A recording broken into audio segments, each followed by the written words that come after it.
दोस्तों आज हम बात करने वाले हैं फॉर्मल ऑर्गेनाइजेशन यानी औपचारिक संगठन की। तो आइए दोस्तों ज़्यादा टाइम ना वेस्ट करते हुए शुरू करते हैं आज की हमारी वीडियो। आगे बढ़ने से पहले दोस्तों मैं आपको बता दूं, अब आप हमारे इंस्टाग्राम या फेसबुक पेज से भी जुड़ सकते हैं।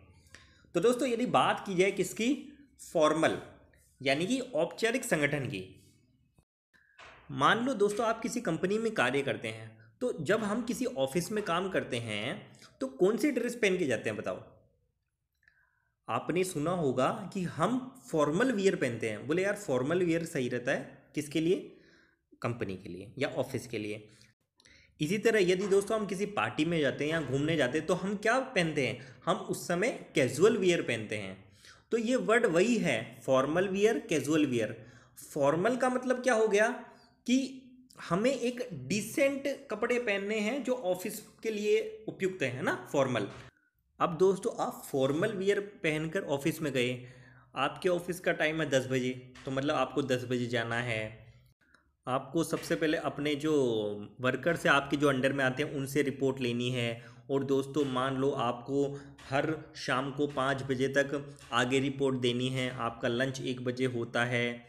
ये सारी चीज़ें मतलब आपको किससे रिपोर्ट लेनी है, किसको रिपोर्ट देनी है, क्या क्या ऑर्डर्स देने हैं, रात शाम को आपको कितने बजे रिपोर्ट देनी है, आपको 10 बजे ऑफिस जाना है, 5 बजे तक आपको काम करना है। ये सारी चीज़ें दोस्तों किसका हिस्सा है, ये सारी चीज़ें हैं एक फॉर्मल संगठन का हिस्सा है, औपचारिक संगठन का हिस्सा है।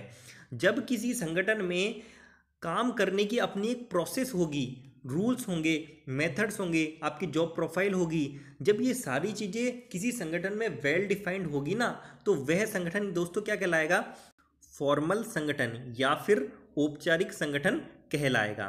तो औपचारिक संगठन दोस्तों एक ऐसा संगठन हो गया जो कंपनी के मैनेजर जानबूझ के बनाते हैं किसी कार्य को करने के लिए।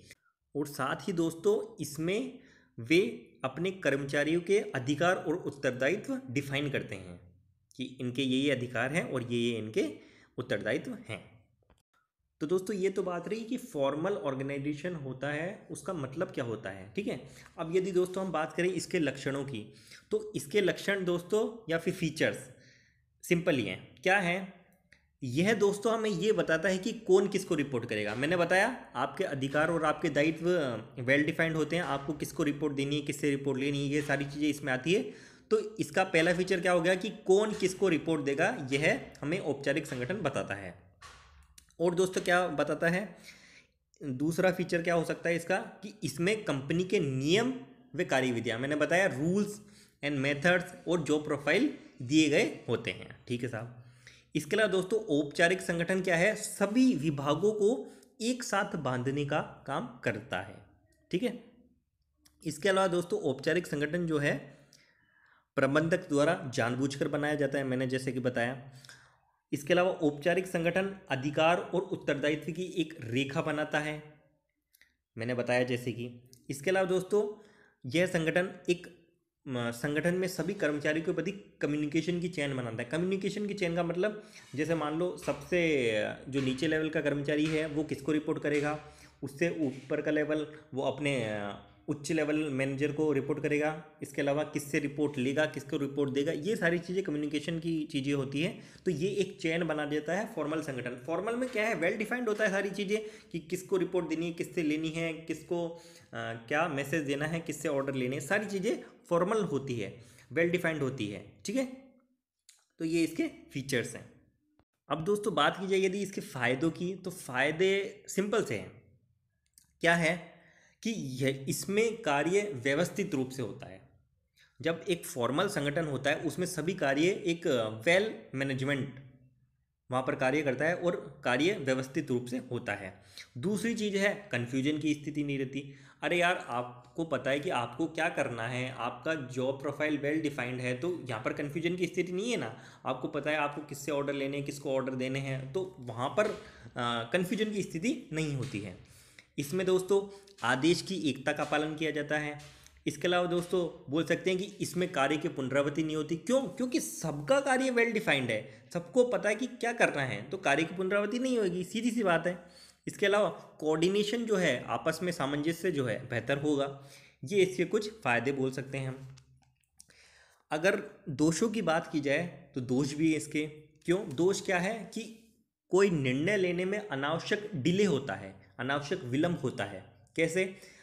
इसमें क्या फॉर्मेलिटी होती है, कोई बात जो नीचे लेवल की है वो हायर लेवल मैनेजर तक पहुंचानी है, तो पूरी एक प्रोसेस का क्या करना पड़ेगा, पूरी प्रोसेस का पालन करना पड़ेगा कि जो प्लांट में एक्चुअल में वर्कर है वो अपने प्लांट मैनेजर को बताएंगे, प्लांट मैनेजर अपने डिपार्टमेंट के मैनेजर को बताएगा, ऐसे ही डिपार्टमेंट का और जो रीजनल को बताएगा, रीजनल का अपने ऊपर वाले लेवल मैनेजर को बताएगा। तो पूरी एक प्रोसेस होगी इसमें।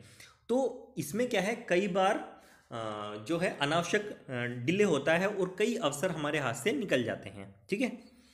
इसके अलावा दोस्तों इसमें क्या है, कर्मचारी की रचनात्मकता या पहल करने की क्षमता दब जाती है।